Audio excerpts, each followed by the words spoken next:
Hello guys, welcome to our channel. So today in this video we will read out the periodic table and periodicity of properties and chemistry unit number 3 class 9. So we will discussing about the periodic table and periodicity of properties unit number 3. So let's get started now. This is the introduction.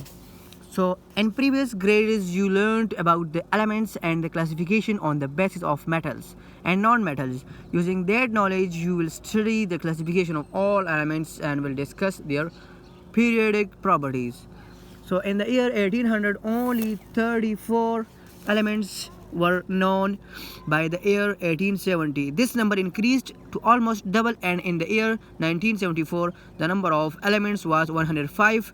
At present 118 elements are known. Out of 118 elements 92 are found naturally on earth and the rest are artificially prepared. Initially the number of elements was limited, so it was easy for chemists to study these elements individually.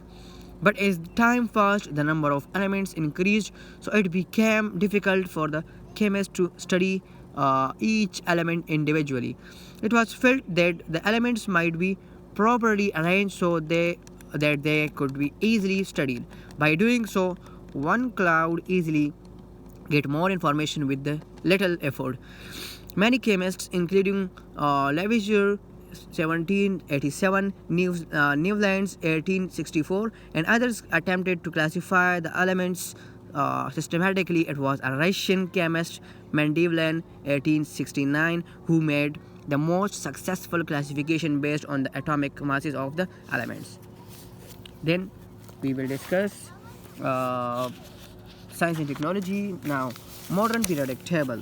So, the modern periodic table was put forward by the Henry Given Jeffers Moseley, and an English specialist. This table is based on the atomic number.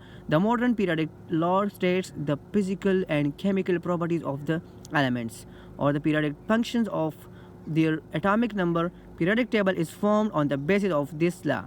In the simplified form, it is divided into 8 vertical columns known as groups, families, and 7 horizontal rows known as periods. So these are the periods. The horizontal row of element in the periodic table are called periods. They are numbered from 1 to 7. From the table we can see that all the elements in the same period have the same number of electronic shells. In the first, second, and third period the number of shells 1, 2, and 3 respectively, as shown in figure 3.1.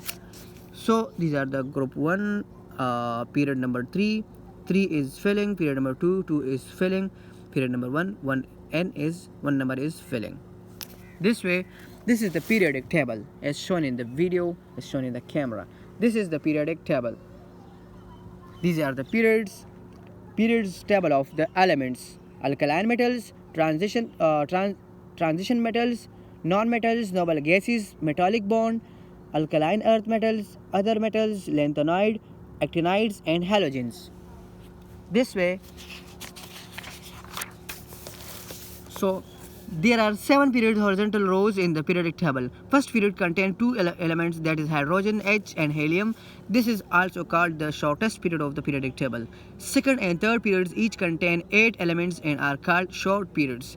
Fourth and fifth periods have 18 elements each. In these elements, 8 elements are called representative elements, and rest of 10 elements are called transition elements. In fourth period it ranges from Sc scandium to zinc, and in fifth period it ranges from yttrium to cadmium. Sixth period contains 32 elements, of which 8 are representative elements, 10 are transition elements, and the rest 14 are known as lanthanides series. Seventh period has also 8 representative elements, 10 transition elements, and the rest are called actinide series. Periodic table is still incomplete, and with the discoveries of new elements it will keep on adding these elements over the time. The number of valence electrons in the outermost shells of the elements in the same period increases gradually by 1 across the period from left to right. This leads to a parallel development of properties for elements in each period. For example, the metallic properties and tends to decrease across each period while the non-metallic properties tend to increase. So thanks for watching, guys.